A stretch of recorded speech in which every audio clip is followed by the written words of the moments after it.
The first thing we're going to look at is the person of the leader. The person of the leader. You cannot talk about leadership. I'm not here to define leadership as influence to you. You can get that on Google. I'm not here to tell you about meaning of leadership. Who is the leader? Like, we've passed that level.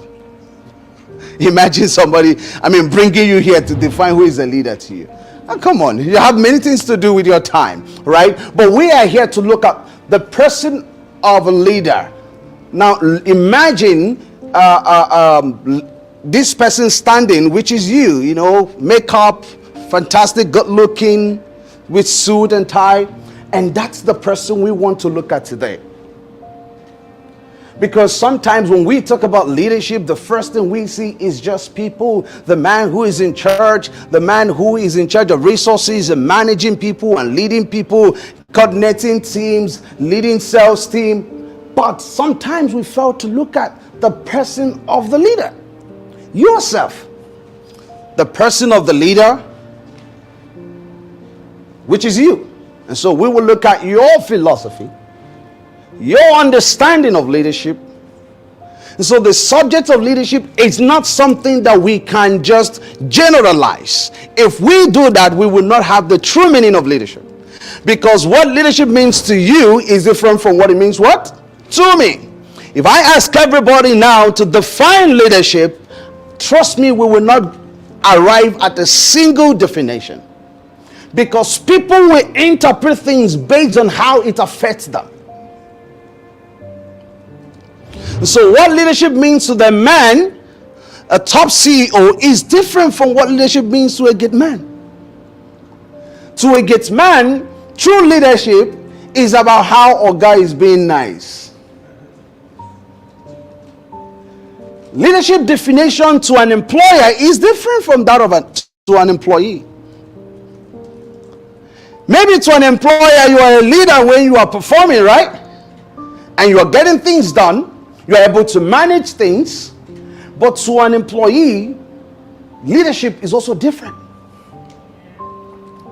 To a father, it's different. To that of a child, is different. Maybe what your child will consider as leadership is that daddy is able to always go out and buy me something. And to parents, true leadership is that when you come back home, you want to make sure that the house you arranged, they did not.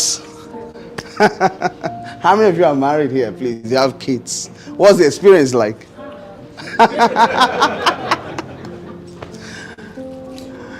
Oh my God.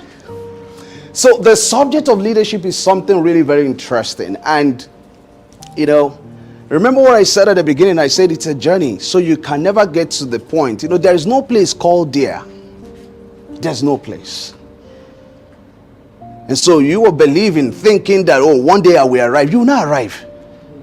I used to have that mindset, that thinking, those days when feeding was still by faith, was still believing God for many things.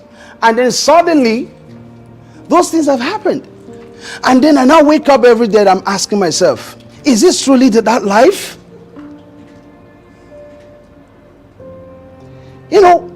You're hoping that one day you will buy a house in Canada, you will do this, you will do that, you will have one in your village, have one and then you just realize that you will have those things, yet you're still searching for the true meaning of life. I'm not kidding you. Sometimes I do ask myself, is this all about life? Can there be more? And so my own leadership style, principles, and everything originates from my own leadership philosophy. My own leadership. I believe that life is an invitation to contribute and not to consume. That's my own philosophy about life.